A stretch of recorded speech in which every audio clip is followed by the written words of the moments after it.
Hello and welcome to Classic Books in Wonderland. My name is Jenny. If this is the first time you have visited us here on this channel, welcome. If you have been following along from the beginning, of course, welcome back. The more the merrier on this channel.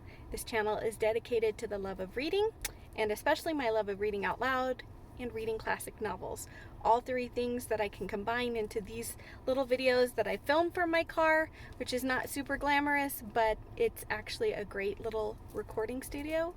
I get decent quality video and sound when I do it from my car, and it's something I can stop and do while I'm doing my work day. I just, take those few minutes to sit and read and take a little break, and it's just nice. Plus, honestly, I have a really fun car. It is decorated in an Alice in Wonderland theme, hence the Classic Books in Wonderland, and I just love being in it. So, without further ado, we are currently reading the book The Secret Garden, which was written by Frances Hodgson Burnett, and we are on chapter 25, The Curtain. And the secret garden bloomed and bloomed, and every morning revealed new miracles. In the robin's nest there were eggs, and the robin's mate sat upon them, keeping them warm with her feathery little breast and careful wings. At first she was very nervous, and the robin himself was indignantly watchful. Even Dickon did not go near the close-grown corner in those days, but waited until by the quiet working of some mysterious spell he seemed to convey to the soul of the little pair that in the garden there was nothing which was not quite like themselves, nothing which did not understand the wonderfulness of what was happening to them, the immense, tender, terrible, heartbreaking beauty and solemnity of eggs. If there had been one person in that garden who had not known through all his or her innermost being that if an egg were taken away or hurt, the whole world would whirl round and crash through space and come to an end, if there had been even one who did not feel it and act accordingly, there could have been no happiness even in that golden springtime air. But they all knew it and felt it, and the robin and his mate knew they knew it. At first, the robin watched Mary and Colin with sharp anxiety. For some mysterious reason, he knew he need not watch Dickon. The first moment he set his dew-bright black eye on Dickon, he knew he was not a stranger, but a sort of robin, without beak or feathers. He could speak robin, which is a quite distinct language, not to be mistaken for any other. To speak robin to a robin is like speaking French to a Frenchman. Dickon always spoke it to the robin himself, so the queer gibberish he used when he spoke to humans did not matter in the least. The robin thought he spoke this gibberish to them because they were not intelligent enough to understand feathered speech. His movements also were robin. They never startled one by being sudden enough to seem dangerous or threatening. Any robin could understand Dickon, so his presence was not even disturbing. But at the outset it seemed necessary to be on guard against the other two. In the first place, the boy creature did not come into the garden on his legs. He was pushed in on a thing with wheels, and the skins of wild animals were thrown over him. That, in itself, was doubtful. Then, when he began to stand up and move about, he did it in a queer, unaccustomed way, and the other seemed to have to help him. The robin used to secrete himself in a bush and watch this anxiously, his head tilted first on one side, and then on the other. He thought that the slow movements might mean that he was preparing to pounce, as cats do. When cats are preparing to pounce, they creep over the ground very slowly. The robin talked this over with his mate a great deal for a few days, but after that he decided not to speak of the subject, because her terror was so great that he was afraid it might be injurious to the eggs. When the boy began to walk by himself, and even to move more quickly, it was an immense relief. But for a long time, or it seemed a long time to the robin, he was a source of some anxiety. He did not act as the other humans did. He seemed very fond of walking, but he had a way of sitting or lying down for a while, and then getting up in a disconcerting manner to begin again. One day the robin remembered that when he himself had been made to learn to fly by his parents, he had done much the same sort of thing. He had taken short flights of a few yards and then had been obliged to rest. So it occurred to him that this boy was learning to fly, or rather to walk. He mentioned this to his mate, and when he told her that the eggs would probably conduct themselves in the same way after they were fledged, she was quite comforted, and even became eagerly interested and derived great pleasure from watching the boy over the edge of her nest, though she always thought that the eggs would be much cleverer and learn more quickly. But then she said indulgently that humans were always more clumsy and slow than eggs, and most of them never seemed really to learn to fly at all. You never met them in the air or on treetops. After a while, the boy began to move about as the others did. But all three of the children at times did unusual things. They would stand under the trees and move their arms and legs and heads about in a way which was neither walking, nor running, nor sitting down. They went through these movements at intervals each day, and the robin was never able to explain to his mate what they were doing or trying to do. He could only say that he was sure that the eggs would never flap about in such a manner, but as the boy who could speak robin so fluently was doing the things with them, birds could be quite sure that the actions were not of a dangerous nature. Of course, neither the robin nor his mate had ever heard of the champion wrestler, Bob Haworth, and his exercises for making the muscles stand out like lumps. Robins are not like human beings. Their muscles are always exercised from the first, and so they develop themselves in a natural manner. If you have to fly about to find every meal you eat, your muscles do not become atrophied. When the boy was walking and running about and digging and weeding like the others, the nest in the corner was brooded over by a great peace and content. Fears for the eggs became things of the past. Knowing that your eggs were as safe as if they were locked in a bank vault, and the fact that you could watch so many curious things going on, made setting a most entertaining occupation.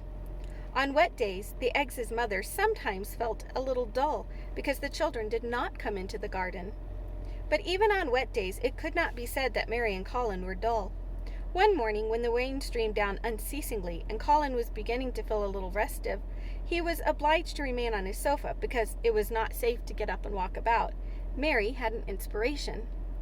"Now that I am a real boy," Colin had said, "my legs and arms and all my body are so full of magic that I can't keep them still. They want to be doing things all the time.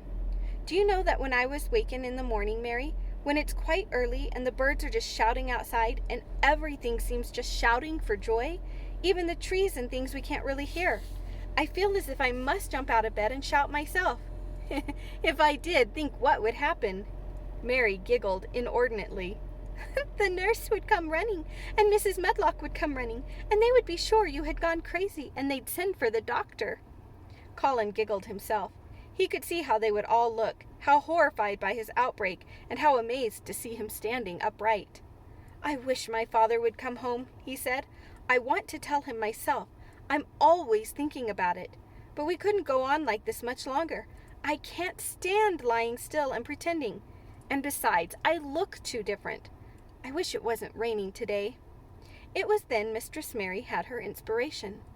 "Colin," she began mysteriously, "do you know how many rooms there are in this house?" "About 1,000, I suppose," he answered. "There's about 100 no one ever goes into," said Mary. "And one rainy day I went and looked into ever so many of them. No one ever knew, though Mrs. Medlock nearly found me out. I lost my way when I was coming back, and I stopped at the end of your corridor. That was the second time I heard you crying." Colin started up on his sofa. 100 rooms no one goes into?" he said. "It sounds almost like a secret garden. Suppose we go and look at them. You could wheel me in my chair, and nobody would know where we were at." "That's what I was thinking," said Mary. "No one would dare to follow us. There are galleries where you could run. We could do our exercises. There is a little Indian room where there is a cabinet full of ivory elephants. There are all sorts of rooms." "Ring the bell," said Colin. When the nurse came in, he gave his orders. "I want my chair," he said. "Miss Mary and I are going to look at the part of the house which is not used. John can push me as far as the picture gallery, because there are some stairs. Then he must go away and leave us alone until I send for him again." Rainy days lost their terrors that morning. When the footman had wheeled the chair into the picture gallery and left the two together in obedience to orders, Colin and Mary looked at each other delighted. As soon as Mary had made sure that John was really on his way back to his own quarters below stairs, Colin got out of his chair.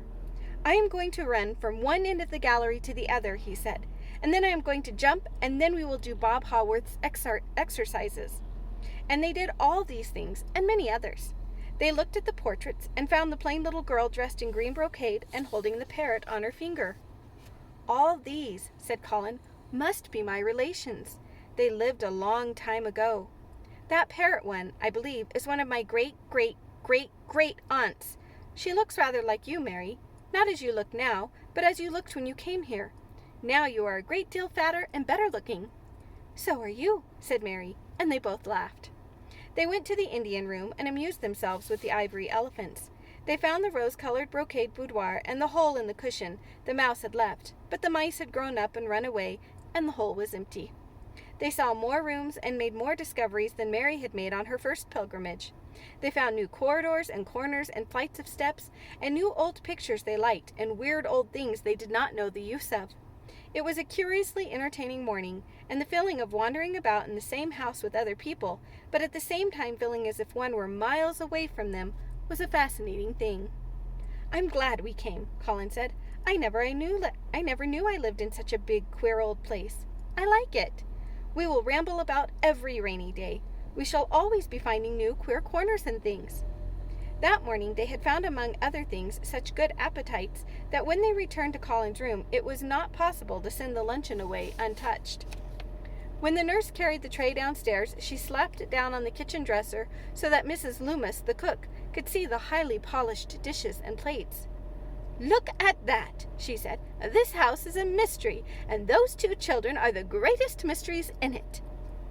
"If they keep that up every day," said the strong young footman John, "there'll be small wonder that he weighs twice as much today as he did a month ago. I should have to give up my place in time for fear of doing my muscles an injury." That afternoon Mary noticed that something new had happened in Colin's room. She had noticed it the day before, but had said nothing, because she thought the change might have been made by chance. She said nothing today, but she sat and looked fixedly at the picture over the mantel. She could look at it because the curtain had been drawn aside. That was the change she had noticed. "I know what you want me to tell you," said Colin after she had stared a few moments. "I always know when you want me to tell you something. You are wondering why the curtain is drawn back. I am going to keep it like that." "Why?" asked Mary. "Because it doesn't make me angry any more to see her laughing. I wakened when it was bright moonlight 2 nights ago and felt as if the magic was filling the room and making everything so splendid that I couldn't lie still. I got up and looked out of the window. The room was quite light, and there was a patch of moonlight on the curtain, and somehow that made me go and pull the cord. She looked right down at me as if she were laughing because she was glad I was standing there. It made me like to look at her. I want to see her laughing like that all the time. I think she must have been a sort of magic person, perhaps." "You are so like her now," said Mary, "that sometimes I think perhaps you are her ghost made into a boy." That idea seemed to impress Colin. He thought it over and then answered her slowly. "If I were her ghost, my father would be fond of me." "Do you want him to be fond of you?" inquired Mary. "I used to hate it because he was not fond of me. If he grew fond of me, I think I should tell him about the magic. It might make him more cheerful."